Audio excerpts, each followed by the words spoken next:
Hello बच्चों, आइए प्रश्न को देखते हैं। सिद्ध कीजिए कि समद्विबाहु त्रिभुज की न्यूनतम परिमाप जिसके अंतर्गत r त्रिज्या का वृत्त बना है 6 वर्गमूल 3 है। प्रश्न को हल करने से पहले इसकी मुख्य अवधारणा के बारे में चर्चा कर लेते हैं। मुख्य अवधारणा, तो देखिए यहाँ पे हम लोग सबसे पहली एक चीज बता देते हैं।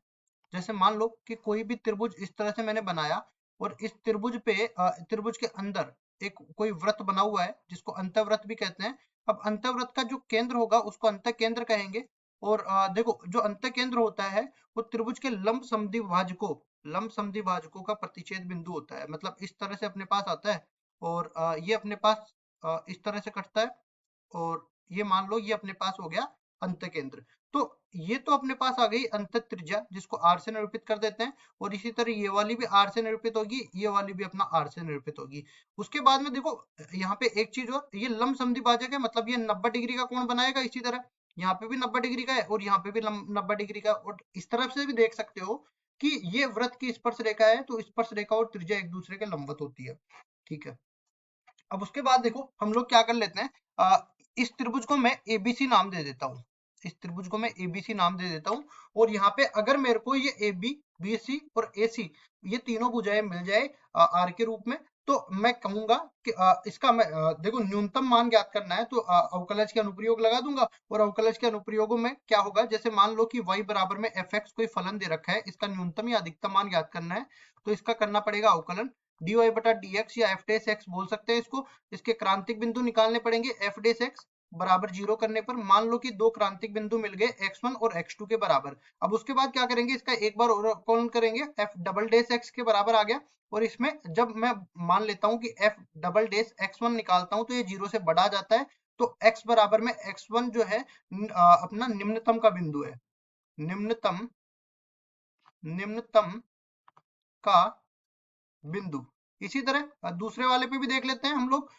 ये अपने पास f डबल डेस x2 जो है अगर 0 से छोटा आ जाए तो हम लोग बोलेंगे x बराबर x2 जो है उच्चतम का बिंदु है। उच्चतम का बिंदु। अब चलते हैं सवाल में आगे की तरफ। सवाल में जैसा कि हमें दिया गया है, हम लोग अब वृत्त नहीं बनाते इसके अंदर, हम केवल एक त्रिभुज बना लेते हैं बड़ा, जिसमें आसानी से दिख जाए सारे कोण और सारी भुजाएं अच्छे से। तो देखो इस तरह से मैंने ये त्रिभुज बना लिया। अब त्रिभुज में लंब समद्विभाजक मेरे को बनाने पड़ेंगे, तो सबसे पहले तो इसको मैं नाम दे देता हूँ एबीसी। ठीक है, उसके बाद में देखो यहाँ से मैं यहाँ पे लंब समद्विभाजक इसके बनाता हूँ। और लंब समद्विभाजक इस तरह से मैंने बना दिए। मान लो ये अपने पास हो गए 3 लंब समद्विभाजक। ठीक है, वैसे तो दिख तो नहीं रहे लेकिन मान लो कि ये लंब समद्विभाजक हो गए। अब इनसे क्या निष्कर्ष निकलता है, यहाँ से देखो ये 90 डिग्री का कोण है, ये 90 डिग्री का कोण है और ये 90 डिग्री का कोण है। ठीक है, अब आगे एक चीज और समझो यहाँ पे कि लंब समद्विभाजक है और साथ ही साथ यहाँ पे हमें बोला गया है कि ये समद्विबाहु त्रिभुज है। समद्विबाहु त्रिभुज है, इसका मतलब ये ए बी जो है, यहाँ पे ए बी ए सी के बराबर है, ए बी ए सी के बराबर है। ठीक है, ये दोनों भुजाएं मैंने बराबर मान ली, तो इनके सम्मुख कोण भी आपस में बराबर होंगे। तो मैं मान लेता हूं कि ये पूरा कोण 2 थीटा है और ये पूरा कोण 2 थीटा है। इसका मतलब ये है, देखो लंब समद्विभाजक है तो ये कोणों को भी समद्विभाजित करेंगे और साथ ही साथ सामने वाली भुजा को भी समद्विभाजित करेंगे, साथ ही लंबी रहेंगे उस भुजा पे। तो क्या होगा, यहाँ से मैं बोल सकता हूँ कि कोण ए बी सी बराबर में कोण ए सी बी, ये कितना है 2 थीटा मैंने मान लिया। अगर ये 2 थीटा है तो बचा हुआ कोण ए किसके बराबर हो जाएगा, कोण ए मतलब इसको कोण बीएसी बोल सकते हैं। बीएसी बराबर हो जाएगा 180 में से ये 2 थीटा घटेगा और ये 2 थीटा घटेगा, 4 थीटा घट जाएगा।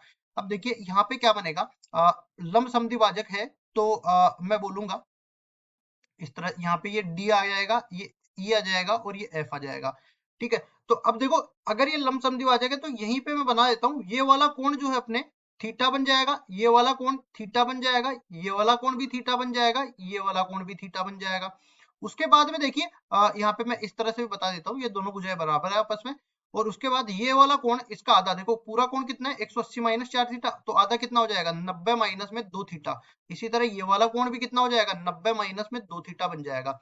अब आगे बढ़ते हैं और यहाँ पे देखो एक एक समकोण त्रिभुज हम लोग उठा लेते हैं। यहाँ पे हम देखेंगे कि ये वाली जो भुजा है ना, ये वाली भुजा, ये भुजा इस भुजा के बराबर होगी क्योंकि ये समद्विभाजित हो रहा है। तो मैं बोल सकता हूँ यहाँ पे इस तरीके से, देखिए बीडी जो है, बीडी वो बराबर होगी डीसी के। इसी तरह मैं आगे बोलूं तो सीई जो है वो बराबर हो जाएगी किसके, सीई बराबर हो जाएगी एई के, ठीक है। या फिर एक काम कर लो, इसको इसी तरह रहने दो, लंब समद्विभाजक है तो ये भुजाएं तो अलग अलग मेरे को निकालनी पड़ेगी, सॉरी यहाँ पे मैंने उल्टा बोल दिया, यहाँ पे ये अपने पास ये बराबर नहीं होगा, कोण बराबर होंगे, ठीक है, कोण बराबर होंगे और लंब होंगे, तो ये सारे मान हमें निकालने पड़ेंगे। तो यहाँ पे क्या करेंगे, देखो बीडी ये अपने पास, ये मैं मान लेता हूँ बिंदु ओ, तो यहाँ पे एक त्रिभुज में लेके बता देता हूँ, बाकी सब में मैं अलग से बता दूंगा।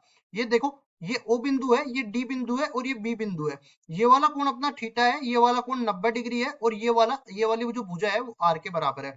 अब मेरे को क्या निकालना है, मेरे को निकालना है बीडी। तो बीडी कैसे निकालूंगा, मैं जानता हूं कि अगर आर बटा बीडी में निकालूंगा, आर बटा बीडी, तो ये किसके बराबर होगा, ये बराबर होगा टेन थीटा के। इसी तरह अगर मेरे को बीडी का मान निकालना है तो ये बीडी किसके बराबर हो जाएगा, आर बटा में टेन थीटा, मतलब आर कोट थीटा के बराबर ये हो जाएगा। बीडी का मान आर कोट थीटा आ गया, तो यहाँ यहीं पे बता दे रहा हूं मैं, आर कोट थीटा ये आ गया। और इसी तरह ये वाली भुजा भी अपने पास आर कोट थीटा बन गई। और यहाँ पे भी देख सकते हैं कि इसमें भी देखो, ये वाला तो 90 डिग्री है और ये वाला थीटा है, ये वाली आर है, तो ये वाले जो भुजा है सी, ये भी आर कोट थीटा बन गया। और इसमें इधर भी देख लेते हैं, तो ये भी आर कोट थीटा बन गया। लेकिन इस वाले में अलग बन जाएगा, इस वाले में अलग क्या बनेगा, देखिए मैं इस त्रिभुज को भी लेके बता देता हूँ। यहाँ पे ये त्रिभुज इस तरह से बनने वाला है, देखिए ये अपने पास ये भुजा जा रही है, फिर अपने पास ये अपने पास समकोण बनने वाला है यहाँ पे, और ये भुजा इस तरह से जा रही है, ठीक है जी।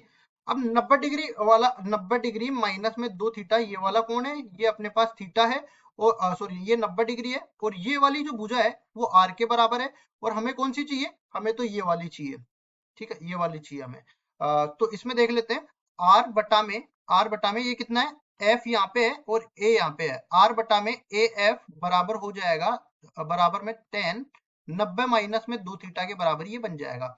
अब ये 10 90 माइनस 2 थीटा बन गया, तो इसको ए एफ का मान मेरे को निकालना है, तो कुल मिला के देखो 90 माइनस थीटा कितना होता है, 10 90 माइनस थीटा होता है कोट थीटा के बराबर, तो आर बटा कोट 2 थीटा हो जाएगा, और ऊपर जाएगा तो आर गुना में 10 2 थीटा बन जाएगा। इस तरह से ये भी अपने पास आर टेन 2 थीटा बन गया, और ये भी अपने पास आर टेन 2 थीटा बन गया। अब इस तरह से सारी की सारी भुजाएं आ गई। अब एक एक करके मैं सारी भुजाएं निकाल लेता हूँ, यहाँ पे या परिमाप बोल देता हूँ।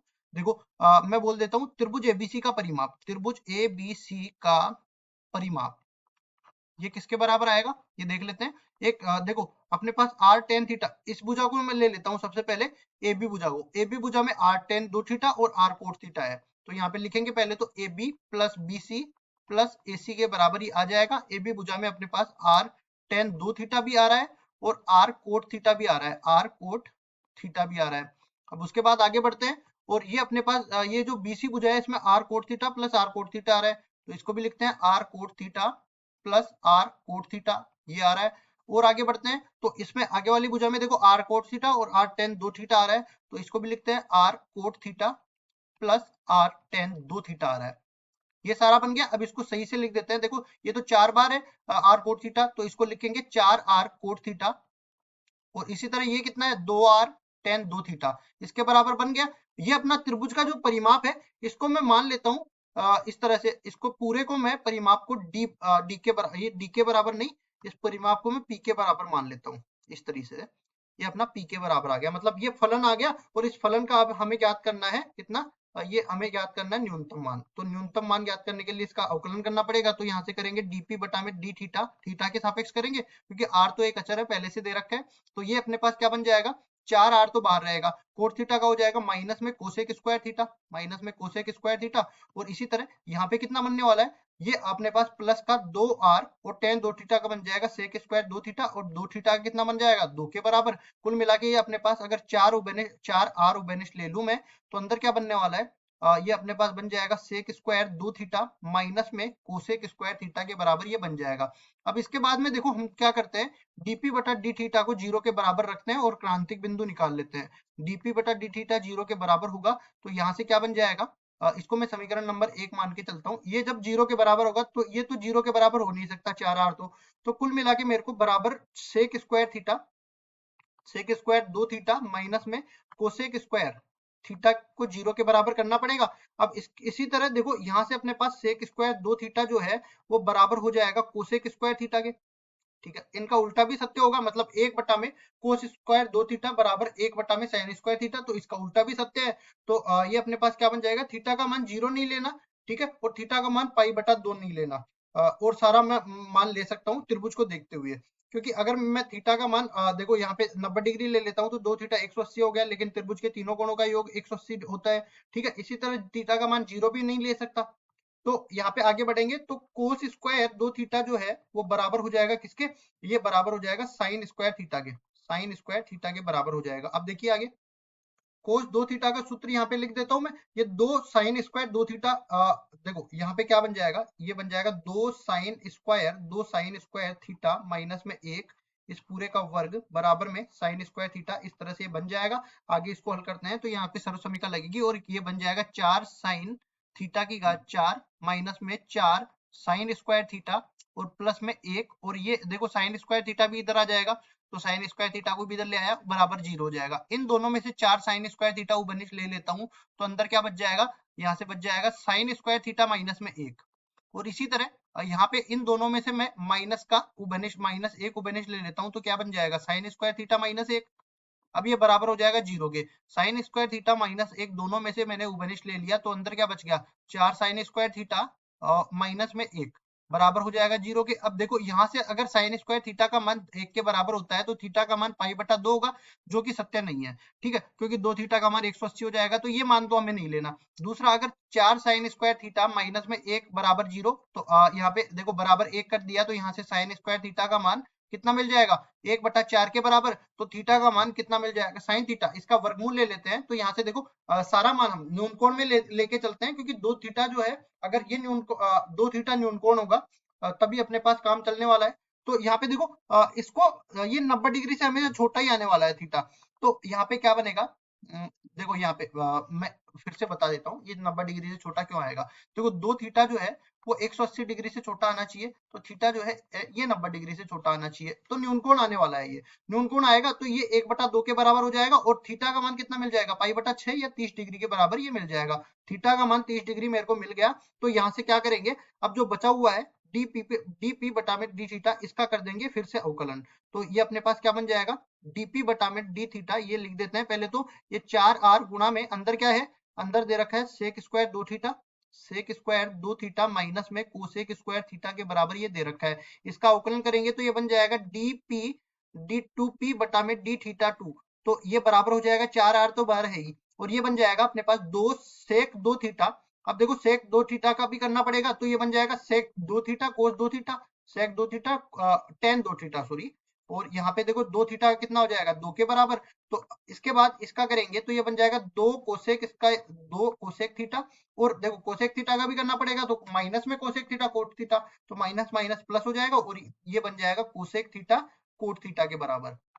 अब इसको थोड़ा सा सरल कर लेते हैं, देखिए d2p बटा में d थीटा 2 जो है ये बराबर हो जाएगा 4r तो है ही बार, और ये बन जाएगा कितना, यहाँ से देखो ये 4 है और सेक स्क्वायर 2 थीटा और यहाँ पे टेन 2 थीटा, ये बन गया। अब इसी तरह आगे बढ़ते हैं और इसका भी मान लिखते हैं +2, ये बन जाएगा cosec square theta, cosec square theta और गुणा में कोट थीटा। अब देखो यहाँ से देख के मैं एक चीज बता सकता हूँ कि थीटा अपने पास 90 डिग्री है और थीटा अपने पास 30 डिग्री है, तो 2 थीटा किसके बराबर होगा, ये 60 डिग्री के बराबर होगा, मतलब 2 थीटा भी अपने पास न्यून कोण है, तो ये सारा मान ये भी धनात्मक होगा ये भी धनात्मक होगा, कुल मिला के अपने पास d2p बटा में d थीटा 2 का मान अपने पास धनात्मक हो जाएगा, और धनात्मक हो गया तो हम लोग बोलेंगे जो भी अपने पास थीटा का मान है उस पर अपने जो p फलन दे रखा है वो न्यूनतम मान दे देगा। तो हम लोग इसको लिखते हैं, देखो द्वितीय अवकलज परीक्षण से स्पष्ट है, द्वितीय अवकलज परीक्षण से स्पष्ट है कि थीटा बराबर में 30 डिग्री या पाई/6 कुछ भी बोल दो, पर p न्यूनतम मान देगा, न्यूनतम मान देगा। ठीक है, तो p बराबर क्या माना था मैंने, p बराबर फिर से लिख देते हैं, ये अपने पास था 4r coat theta plus 2r ten 2 theta, इसको लिखते हैं 4r coat theta plus 2r ten 2 theta के बराबर ये आ जाएगा। p का मान हम लोग निकाल देते हैं कितना थीटा बराबर 30 डिग्री पर, तो इसको बोलेंगे p मिनिमम, न्यूनतम है ना, तो ये बराबर हो जाएगा 4r गुणा में कोट 30 डिग्री, और अंदर क्या बनेगा प्लस 2r टेन 2 थीटा, मतलब 30 दूनी 60 डिग्री के बराबर ये आ जाएगा। तो आगे इसको लिखते हैं तो P मिनिमम बराबर हो जाएगा, यहाँ पे देखो कोट 30 डिग्री का मान होता है वर्गमूल 3, तो 4r गुणा में वर्गमूल 3, और इसी तरह प्लस 2r गुणा में टेन 60 डिग्री का मान होता है वर्गमूल 3, तो ये बन जाएगा। अब इसी तरह देखो P मिनिमम बराबर हो जाएगा 4√3r और 2√3r, मतलब 6√3r के बराबर ये बन जाएगा। तो हमारे पास यही तो सिद्ध करना था कि इसका परिमाप न्यूनतम होगा और किसके बराबर होगा, 6√3r के बराबर होगा, यहाँ पे r आना चाहिए। तो देखिए यही हमारा उत्तर हो जाएगा। आशा करता हूँ ये सवाल आपको समझ में आया होगा। धन्यवाद।